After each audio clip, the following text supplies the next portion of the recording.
قومی cricket team نے باقاعدہ طور پر دورہ ویسٹ انڈیز کے لیے تیاریوں کا آغاز کر لیا ہے۔ انہی تیاریوں کے سلسلے میں ٹیم اس وقت اسلام آباد میں موجود ہے۔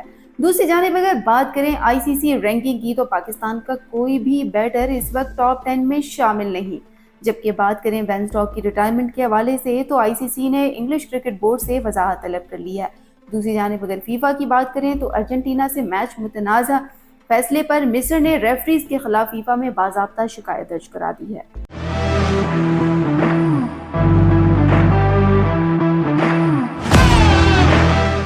السلام علیکم، سپورٹس لنک ڈاٹ پی کے پر مجھے کہتے ہیں امرین علی۔ ویڈیو کا باقاعدہ آغاز کر لیتے ہیں، لیکن اس سے پہلے میری گزارش ہے کہ اگر اسٹل آپ لوگوں نے ہمارا چینل سبسکرائب نہیں کیا، جلدی سے فون اٹھائیں، سبسکرائب کریں تاکہ آپ کا اور ہمارا رابطہ منقطع نہ ہو۔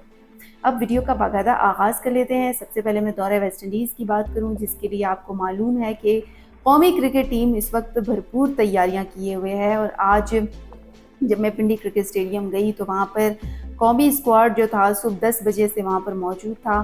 آج اگر درجہ حرارت کے حوالے سے بات کریں تو پنڈی کرکٹ اسٹیڈیم میں تقریباً اتنی زیادہ گرمی تھی، اور جو درجہ حرارت ہے وہ 33+ ڈگری جو ہے وہ اس وقت محسوس کیا جا رہا تھا۔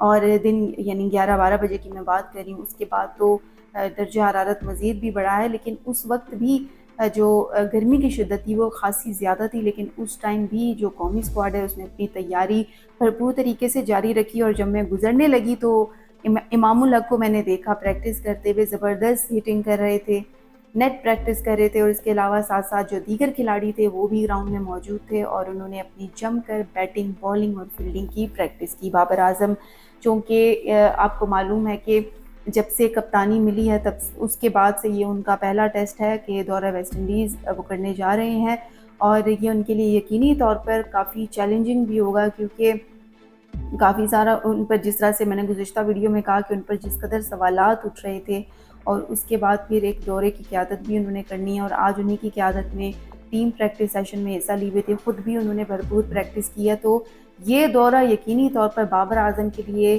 ایک یادگار بننے جا رہا ہے، اور یقینی طور پر بابر اعظم فارم میں ہے۔ اس سے پہلے ہم نے انہیں پی ایس ایل میں کھیلتے دیکھا، بنگلہ دیش کے خلاف کھیلتے ہوئے دیکھا، تو بابر اعظم اس وقت فارم میں تو ہیں۔ اب یہی فارم انہوں نے اپنی ٹیسٹ میچ میں دکھانی ہے اور دورہ ویسٹ انڈیز میں دکھانی ہے، تاکہ آئندہ جو چیزیں ہیں وہ جن لوگوں کے ذہنوں میں خدشات ہیں یا سوالات ہیں وہ کلیئر ہو جائیں۔ اور اس کے ساتھ ساتھ جیسا کہ آپ جانتے ہیں کہ یہ بھی تو باتیں چل رہی ہیں کہ بابر اعظم کو دیگر فارمیٹ کا بھی کپتان بنائے جانے کا امکان ہے، اور ایسا پاسبل بھی ہے، ماضی میں وہ رہ چکے ہیں تینوں فارمیٹ کے کپتان۔ تو اگر وہ جو ہے وہ وائٹ بال اور اس کے ساتھ ساتھ ریڈ بال دونوں کے کپتان ہوتے ہیں تو اس میں میرے خیال سے کوئی حرج تو نہیں ہے، کیونکہ آلریڈی وہ اس چیز کا تجربہ کر چکے ہیں۔ بہرحال پنڈی کرکٹ اسٹیڈیم میں آج صبح 10 بجے پریکٹس کا آغاز ہوا۔ تمام کھلاڑی بڑے اچھے طریقے سے انہوں نے پریکٹس کی، اور اس کے بعد 1 بجے تک یہ سلسلہ جاری رہا، اور دن 1 بجے باقاعدہ طور پر اختتام ہو گیا۔ کل بھی پریکٹس سیشن جو ہے وہ جاری رہے گا، اور اس کے بعد ایک وارم اپ میچ کھیلا جائے گا۔ یہ تمام جو چیزیں یہ بطور پریکٹس کی جا رہی ہیں تاکہ ٹیم کی اچھے طریقے سے پریکٹس ہو جائے، اور دورہ ویسٹ انڈیز یقینی طور پر ٹیم کے لیے کافی یادگار ہونے جا رہا ہے۔ اور اس کے ساتھ ساتھ اگر دیکھیں تو 2 ٹیسٹ کھیلے جائیں گے، ایک غالباً 25 سے 29 ہے، اور دوسرا جو ہے وہ 2 سے 6 اگست میں ہونے جا رہا ہے۔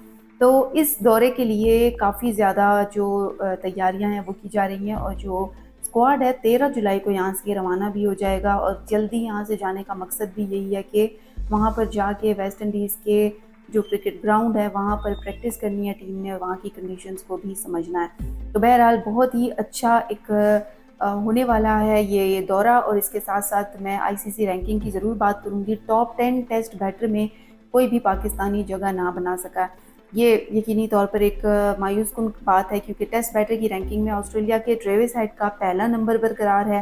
اس کے علاوہ سری لنکا کے کمیندو مینڈس 2 درجے ترقی کے بعد 6 نمبر پر براجمان ہیں، جبکہ اس کے ساتھ ساتھ ٹاپ 10 ٹیسٹ بیٹر میں پاکستان کا کوئی بیٹر نہیں ہے۔ ویسٹ انڈیز کے جسٹن گریو 14 درجے ترقی کے بعد 49ویں نمبر پر ہیں، جبکہ ویسٹ انڈیز کے شائے ہوپ 6 درجے ترقی کے بعد 51 پر موجود ہیں۔ انفارچونیٹلی پاکستان کا کوئی بھی جو بیٹر ہے وہ شامل نہیں ہے، اور یہ یقینی طور پر ایک مایوس کن بات ہے۔ پھر اس کے ساتھ ساتھ پی سی بی نے آئندہ ماہ 4 ٹیموں کے ون ڈے ٹورنامنٹ کی تصدیق بھی کر دی ہے، اور یہ تصدیق جو ہے وہ پی سی بی نے باقاعدہ طور پر کی ہے۔ اب اگر دیکھا جائے تو اس حوالے سے ڈائریکٹر ہائی پرفارمنس جو سینٹر ہے عاقب جاوید، انہوں نے بتایا کہ ورلڈ کپ 2027 میں لگ بھگ 1.5 برس ہے اور تیاریاں شروع کرنے کا یہی وقت ہے۔ ساتھ میں انہوں نے کہا کہ کھلاڑیوں کا ورلڈ کپ سے پہلے ایک پول تیار کرنے کے لیے ٹورنامنٹ کرا رہے ہیں۔ انہوں نے کہا کہ سلیکٹرز اور کوچز نے مل بیٹھ کر 4 ٹیموں کا ٹورنامنٹ ڈیزائن کیا ہے جس میں وائٹ بال کے تمام کھلاڑی شریک ہوں گے۔ عاقب جاوید نے کہا سلیکٹر اور کوچز ہر کھلاڑی کے رول کے مطابق پلینگ 11 بنائیں گے اور ٹورنامنٹ سے ہمیں پتہ چل جائے گا کہ کس پول کو آگے لے کر چلنا ہے۔ میرے خیال سے یہ بہت خوشائند بات ہے کہ انہوں نے یہ سوچا ہے کہ ایک پول بنایا جائے، کیونکہ آپ کو پتہ ہے کہ 2027 میں جو ٹورنامنٹ آنے جا رہا ہے ہمیں اس کے لیے بھرپور تیاری کی ضرورت ہے، اور میرا خیال ہے کہ اس تیاری کے لیے یہ بہت ضروری ہے کہ ٹورنامنٹ کرایا جائے۔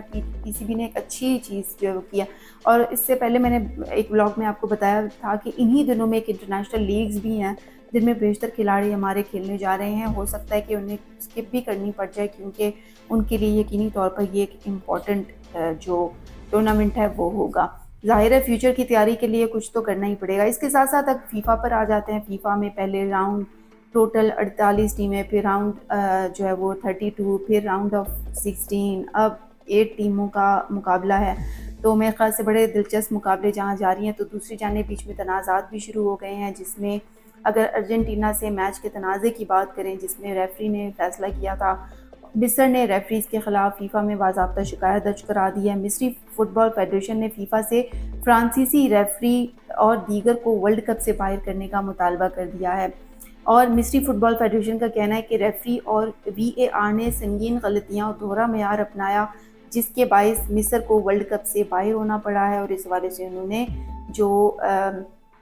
جو تمام تر تفصیلات تھیں وہ بھی بتا دی ہیں۔ اور مصری فٹ بال فیڈریشن کے مطابق فیفا سے ریفری اور وی اے آر حکام کے خلاف تحقیقات اور ورلڈ کپ سے اخراج کا مطالبہ کر دیا ہے۔ میں یہ سمجھتی ہوں کہ جہاں پر بہت ساری چیزیں ہو رہی ہیں وہاں پر دیگر چیزوں کا ہائی لائٹ ہونا ضروری ہے۔ اگر واقعی ریفری غلطی پر ہوگا تو یقینی طور پر فیفا ضرور اس پر ایکشن بھی لے گا۔